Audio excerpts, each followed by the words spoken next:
Andhra Pradesh tourism development corporation కేంద్ర ప్రభుత్వం మోడీ గారి యొక్క సంకల్పం, చంద్రబాబు నాయుడు గారి యొక్క సంకల్పం.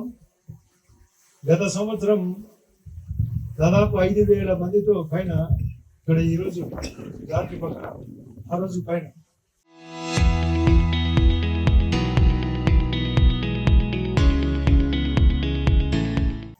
ఎంత సంతోషమైన గాలి ఉందంటే,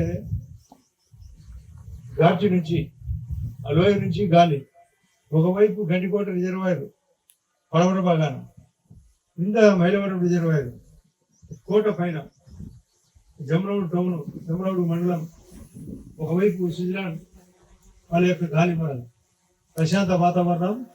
కేంద్ర ప్రభుత్వం శాసకీయ నిధులతో 78 కోట్ల పనులు కూడా జరుగుతున్నాయి.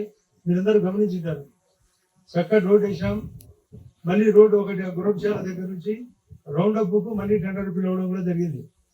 మీరు గమనించారు లేదో, అక్కడ స్టార్ట్ అయ్యి మీరు ఇలా వచ్చి ఇలా బయటికి వెళ్ళిపోవచ్చు కూడా, రోడ్డు వెడల్పు కార్యక్రమంతో పాటు.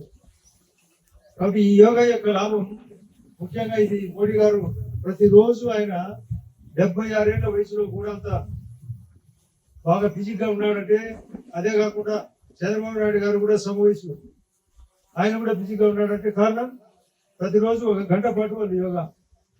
చూడే వాళ్ళు కూడా యోగా గురువు డాక్టర్ గారు కానీ ఇంకా ఇంతమంది సీనియర్ వీళ్ళు కూడా తరబితి ఇవ్వడం జరిగింది. వాళ్ళైతే 2 గంటలైనా చేయగలరు. మనం రోజు 10 నిమిషాలతో మొదలుకొని 20 నిమిషాలు, 30 నిమిషాలు, గంట పాటు ఉంటే ఒక మెదడుతో పాటు శరీరం కూడా 2 డాక్టర్ల అవసరం లేకుండా డాక్టర్లకే సలహా ఇచ్చే పరిస్థితి. వాళ్ళకు అన్ని అవయవాలు, ముఖ్యంగా ఊపిరితిత్తులు జ్ఞానం పెరగడంతో పాటు మామూలుగా పెద్దలు చెప్తుంటారు, బుద్ధి జ్ఞానము బాగుండాలని. అంటే బిహేవియర్ బాగుండాలా, జ్ఞానం బాగుండాలా, శరీరం బాగుండాలా.